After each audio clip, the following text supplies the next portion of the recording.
دوستو حضرت داؤد علیہ السلام کی طرح اللہ تعالیٰ نے حضرت سلیمان علیہ السلام کو بھی بہت سے معجزے عطا کر رکھے تھے۔ مثال کے طور پر آپ جانوروں کی بولیاں سمجھ لیتے تھے، ہوا پر آپ کا قابو تھا، آپ کا تخت ہوا میں اڑا کرتا تھا، یعنی صبح اور شام مختلف سمتوں کو ایک ماہ کا فاصلہ طے کر لیا کرتے تھے۔ حضرت سلیمان علیہ السلام کی سب سے بڑی خصوصیت یہ تھی کہ آپ کی حکومت صرف انسانوں پر ہی نہ تھی بلکہ تمام مخلوقات آپ کے تابع تھیں۔ حضرت سلیمان علیہ السلام کو جب بادشاہت عطا کی گئی تو وہ رب کے حضور یہ دعا مانگتے ہوئے اپنی خواہش کا اظہار کر رہے تھے، اے اللہ، مجھے آرزو ہے کہ ایک دن تیری ساری مخلوقات جتنے بھی زیرو ہیں سب کی ضیافت کروں۔ ندا آئی کہ اے سلیمان، میں سب کی روزی پہنچاتا ہوں، میری موجودات مخلوقات میں بے انتہا ہے، اس لیے تم سب کو نہیں کھلا سکتے۔ سلیمان علیہ السلام نے عرض کیا، اے میرے رب، تو نے مجھے بہت نعمتیں دی ہیں، تیری عنایت سے ہی سب کچھ ہے، اگر تیرا حکم ہو تو میں سب کا طعام تیار کروں۔ اللہ رب العزت کا حکم ہوا کہ دریا کے کنارے ایک عالیشان مکان بنواؤ اور اسے نہایت کشادہ رکھو تاکہ جس مخلوق کو دعوت دو وہ اس مکان میں بآسانی آ سکے۔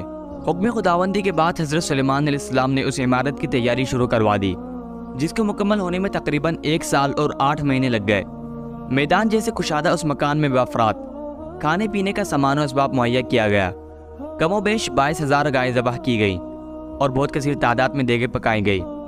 مشروبات کے تالاب تھے جن کی تیاری جنات سے کروائی گئی اور ایک پرتکلف قسم کی دعوت کا اہتمام کیا گیا۔ جب ضیافت کی ساری تیاریاں مکمل ہو گئی تو حضرت سلیمان علیہ السلام نے ساری جہاں کی مخلوقات میں منادی کرا کے کھانے کی دعوت دے دی۔ ساری مخلوقات، انسان، جن، چرند پرند، درندے، ہر طرح کے کیڑے مکوڑے، خشکی تری اور ہوا میں اڑنے والے اور ریگنے والے بھی تمام مخلوقات کھانے کی دعوت پہ آ پہنچے اور اس مکان میں جمع ہو گئے۔ اب سلیمان علیہ السلام نے اللہ تعالیٰ کی عظمت اور قدرت کو دیکھنے کے لیے تمام جمع شدہ مخلوقات کا مشاہدہ کرنا چاہا، چنانچہ ہوا کو حکم دیا کہ تخت سلیمان کو اٹھا کر دریا کے اوپر ہوا میں معلق رکھے تاکہ حضرت سلیمان علیہ السلام ہر متنفس کو اپنی نظر سے دیکھیں اور اللہ تعالیٰ کی قدرت کاملہ کا مشاہدہ کر سکیں۔ عین اس وقت جب تخت ہوا میں معلق تھا، ایک مچھلی نے دریا میں سے سر نکالا اور سلیمان علیہ السلام سے بولی، اے اللہ کے نبی، اللہ عز و جل نے مجھے آپ کی طرف دعوت پہ بھیجا ہے اور یہ بھی معلوم ہوا ہے کہ آپ نے آج تمام مخلوقات کے لیے کھانا تیار کیا ہے۔ میں اس وقت بہت بھوکی ہوں، لہذا آپ مجھے پہلے کھانا دے دیجئے۔ سلیمان علیہ السلام نے فرمایا، تم ذرا صبر کرو اور باقی سب کو بھی آلنے دو، پھر ان کے ساتھ جتنا چاہو کھا لینا۔ وہ مچھلی بولی، اے اللہ کے نبی، میں خشکی پہ اتنی دیر نہیں ٹھہر سکوں گی کہ سب کا انتظار کروں۔